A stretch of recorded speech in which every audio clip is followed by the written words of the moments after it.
الحمد لله نحمده ونستعينه ونستغفره ونؤمن به ونتوكل عليه ونعوذ بالله من شرور أنفسنا ومن سيئات أعمالنا من يهده الله فلا مضل له ومن يضلله فلا هادي له وأشهد أن لا إله إلا الله وحده لا شريك له وأشهد أن سيدنا ومولانا وحبيبنا وشفيعنا محمدا عبده ورسوله أرسله إلى الناس كافة بشيرا ونذيرا وداعيا إلى الله بإذنه وسراجا منيرا صلى الله تعالى عليه وعلى آله وصحبه وبارك وسلم تسليما كثيرا كثيرا وبعد فأعوذ بالله من الشيطان الرجيم بسم الله الرحمن الرحيم قل يا أيها الكافرون لا أعبد ما تعبدون ولا أنتم عابدون ما أعبد ولا أنا عابد ما عبدتم ولا أنتم عابدون ما أعبد لكم دينكم ولي دين صدق الله مولانا العظيم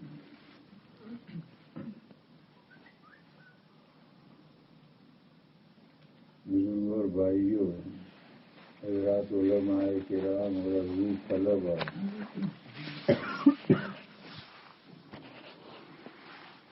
یہ قرآن کریم کی وہ صورت ہے جس سے ہر مسلمان واقف ہے. سبھی بار بار پڑھتے رہتے ہیں لیکن سمجھتا کوئی نہیں ہے.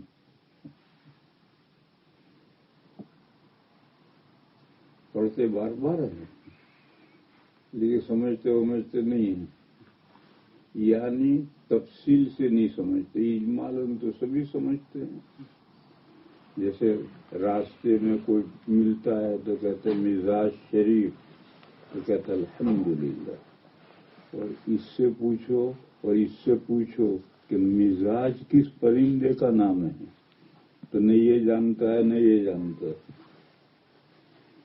مگر کچھ نہ کچھ بلی جوان سمجھتے ہیں جبھی تو جواب دیتے ہیں الحمدللہ. تو ایسے بعض باتیں آدمی بل اجمال تو سمجھتا ہے لیکن بھی تفصیل نہیں سمجھتا. لہذا آج اس صورت کو پہلے بالتفصیل سمجھو، اور بالتفصیل سمجھنے کے لیے ایک قاعدہ ہے، اس قاعدے کو سمجھو. طلباء بھی وہ جانتے ہیں قاعدہ، علماء تو جانتے ہی ہیں. وہ قاعدہ یہ ہے کہ فعل مضارع میں دو زمانے ہوتے ہیں، حال اور استقبال. یہاں تک سب جانتے ہیں، آگے کی بات نہیں جانتے. وہ یہ ہے کہ مضارع میں یہ دو زمانے تو ہوتے ہیں لیکن دونوں زمانے ایک ساتھ مراد نہیں لے سکتے. حال استقبال دو الگ الگ زمانے ہیں، وہ ایک جگہ جمع کیسے ہوں گے؟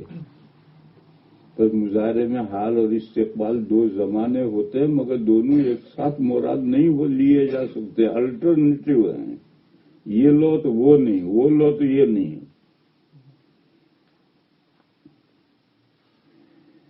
یہ بات بہت کم طالب علم جانتے ہیں. بس یہ ہم نے رٹوا رکھا پڑھا رکھا ہے کہ مظاہرے میں دونوں زمانے حال اور استقبال، مظاہرے میں دونوں زمانے، اور ترجمہ بھی کرائیں گے تو کیا کریں گے؟ یفعلو کرتا ہے یا کرے گا، دونوں ترجمے ساتھ کروائیں گے. اس لیے میں نے کہا پہلے ذہن میں صاف کر لو کہ مظاہرے میں یہ دونوں زمانے ہوتے ہیں مگر ایک ساتھ مراد نہیں ہوتے ہیں. حال مراد لوگے تو استقبال کے معنی نہیں ہوں گے، استقبال کے معنی لوگے تو حال کے معنی نہیں ہوں گے. اور اسی قاعدے کا دم چھلا، گجراتی میں کہتے پونچھڑا، یہ قاعدہ بھی ہے کہ اسم فاعل مظاہرے سے بنتا ہے، مظاہرے معروف سے، اور اسم مفعول مظاہرے مجہول سے بنتا ہے، اور اسم فاعل مظاہرے معروف سے بنتا ہے. بس جب مظاہرے میں دونوں زمانے ہیں، اسم فاعل میں بھی دونوں زمانے ہوں گے، موٹی سی بات ہے. اور مظاہرے میں جب دونوں زمانے ایک ساتھ مراد نہیں ہیں تو اسم فاعل میں بھی دونوں زمانے ایک ساتھ مراد نہیں ہوں گے. علی سبیل البدل، الٹرنیٹو، علی سبیل البدل، یا تو یہ زمانہ یا یہ زمانہ. اس صورت پاک میں مظاہرے اور اسم فاعل دونوں استعمال ہوئے ہیں. اس کے بعد یہ سمجھو کہ یہ صورت پاک نازل ہوئی ہے ایسے سخت احوال میں کہ مولانا صاحب نے جو برطانیہ کے حالات بیان کیے، یا انڈیا میں بھی ایسے ہی حالات ہیں، بلکہ دنیا کے ہر ملک میں، چائنا میں اور روس میں اس سے بھی برے حالات ہیں. اس سے زیادہ سخت حالات مکے میں تھے، ان حالات میں یہ صورت نازل ہوئی. اور مکہ والے ایک پلان لے کر آئے تھے کہ ہمارا تمہارا جھگڑا ختم کرو. دو ہی، یہ اسلام، یہ شرک، یہ صرف اللہ کی عبادت، یہ مورتیوں کی بھی عبادت، یہ جھگڑا ختم کرو، کمپرومائز کرو. ہم تمہاری مسجدوں میں آئیں گے، تمہارے خدا کی عبادت کریں گے، نماز پڑھیں گے. تم ہمارے مندروں میں آؤ، ہماری مورتیوں کی پوجا کرو ہمارے ساتھ، ہمارا تمہارا جھگڑا ختم. ہم تمہارے یہاں آئیں گے، تم ہمارے یہاں آؤ، ہم تمہارے خدا کی عبادت کریں گے، تم ہماری مورتیوں کی پوجا کرو. یہ روز روز کا جھگڑا ختم. مولانا صاحب نے جو کہا کہ ایسے قوانین بننے جا رہے ہیں، اس کا حاصل یہی ہے.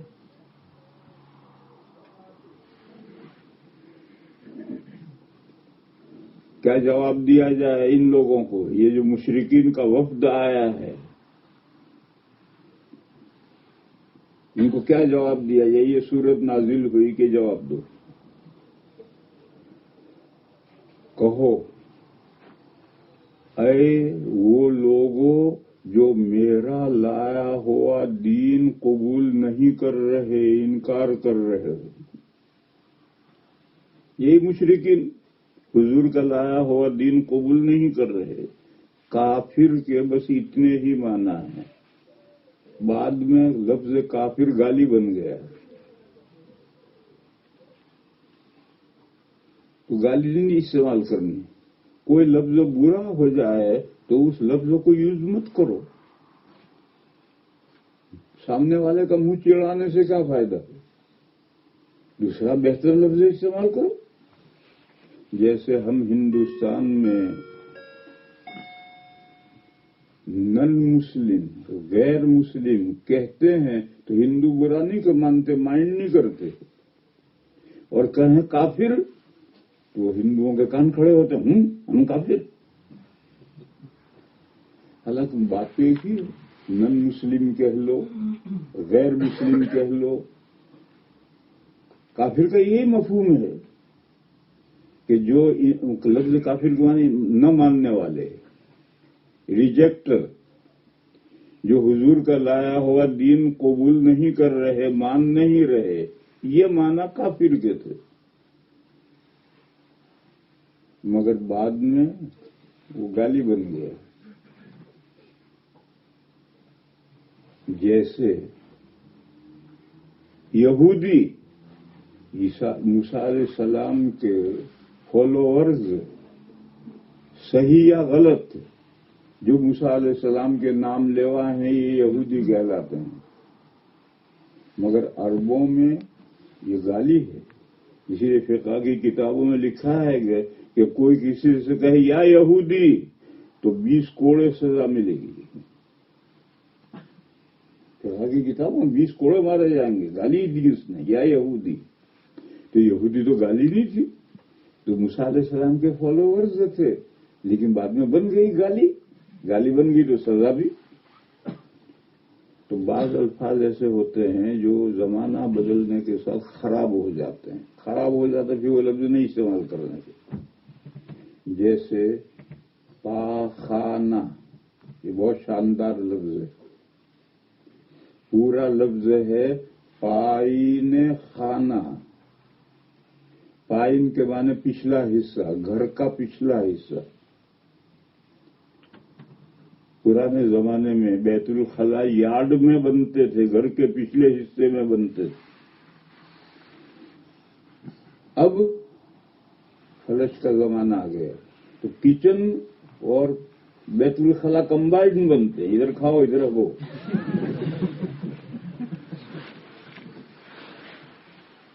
پرانے زمانے میں بعد میں یارڈ میں بنتے تھے تو پوچھتے تھے کجا رفت، فلاں صاحب کہاں گئے؟ کا در پائن خانہ رفت، گھر کے پچھلے حصے میں گئے ہیں. وہ کتنا شاندار لفظ تھا، لیکن استعمال ہوتے ہوتے لفظ پاخانہ میں سے بدبو آنے لگی اور کسی مہذب مجلس میں بولنے کے قابل لفظ نہیں رہا تو بدل دو لفظ. کچھ چھاپ مار رکھی ہے کہ یہی لفظ استعمال کرنا. پیشاب، یہ بہت شاندار لفظ تھا. اصل ہے اس کی پیش آب، آگے پانی.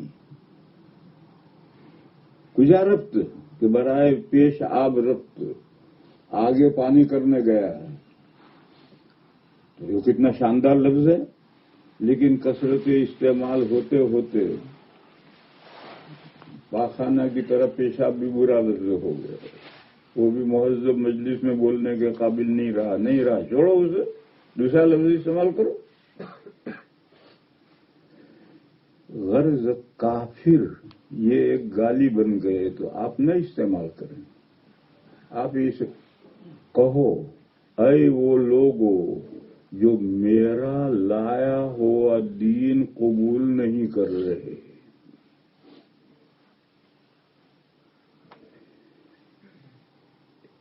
فی الحال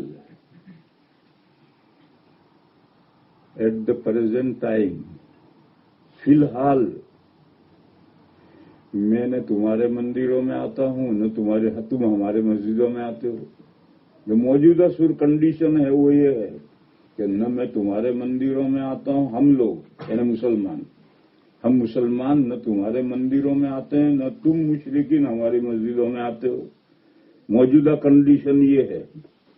یہاں مضارع زمانے حال کے معنی میں قل یا ایھا الکافرون لا اعبد فعل مضارع واحد متکلم ہے اور زمانہ حال ہے. فی الحال میں عبادت نہیں کر رہا ان خداؤں کی جن کو تم پوجتے ہو. تمہاری مرضیوں کو میں فی الحال پوجا نہیں کر رہا. وَلَا أَنْتُمْ عَابِدُونَ مَا أَعْبُدُ، یہاں عابدون اسم فاعل آیا ہے. یہاں بھی اسم فاعل میں بھی حال کے معنی ہے. اور فی الحال تم مشرکین ہماری مسجدوں میں بھی نہیں آتے، ہمارے اللہ کی بھی عبادت تم نہیں کرتے. موجودہ کنڈیشن یہ ہے. فی الحال نہ ہم تمہارے یہاں مسجد تمہاری مندروں میں آتے ہیں، نہ تم ہماری مسجدوں میں آتے ہیں۔ یہ تو موجودہ کنڈیشن ہے، جو یہ بھی جانتے ہیں یہ بھی جانتے ہیں، کوئی ڈھکی چھپی بات نہیں ہے۔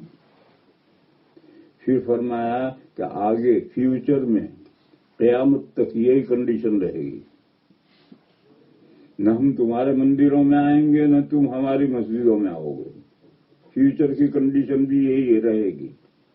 آج 1400 سال ہو گئے ہیں، یہی کنڈیشن برابر چلی آ رہی ہے، اور آگے قیامت تک یہی صورتحال رہے گی۔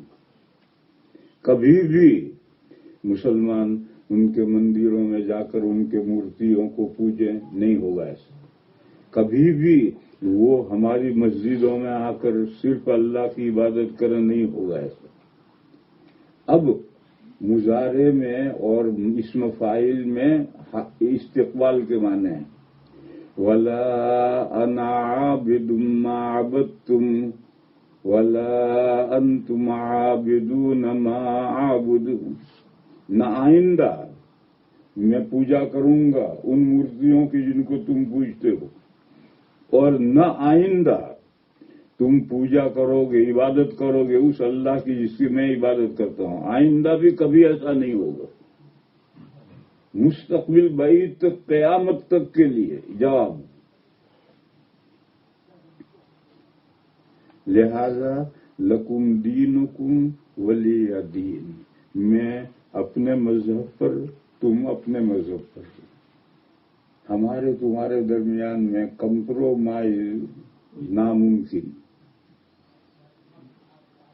یہ جواب دیا ان کو جو لے کر درخواست لے کر آئے تھے کہ جھگڑا ختم کرو، کمپرومائز کرو، ہم تمہارے یہاں مسجدوں میں آئے تم ہمارے مندروں میں آؤ۔ ان کو جواب دے دیا یہ ایسا قیامت تک نہیں ہوگا، تم اپنے دین پر ہم اپنے دین پر۔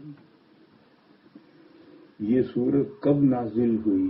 مکی دور میں نازل ہوئی، اور مکی دور کے احوال کتنے خطرناک تھے وہ سبھی علماء جانتے ہیں کہ بیچارے مسلمان پریشان ہو کر مکے سے چھوڑ کر بھاگ کر کے حبشہ جا کر کے پناہ لی تھی، کافروں کی حکومت میں جا کر پناہ دی تھی، اور مکے میں نبی پاک صلی اللہ تعالی علیہ وسلم وہ چند مسلمان جو انگلیوں پر گن سکیں وہ اتنے ہی مکے میں رہ گئے تھے، ورنہ جس کو موقع ملتا تھا وہ مکے سے بھاگ کر حبشہ چلا جاتا تھا۔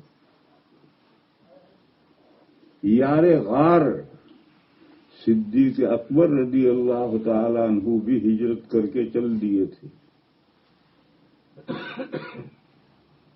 راستے میں ایک قبیلہ ملا، اس قبیلے کا سردار تھا ابن الدغینہ، وہ حضرت ابوبکر کو واپس لایا ہے اور اپنی پناہ میں مکے میں حضرت رہے ہیں۔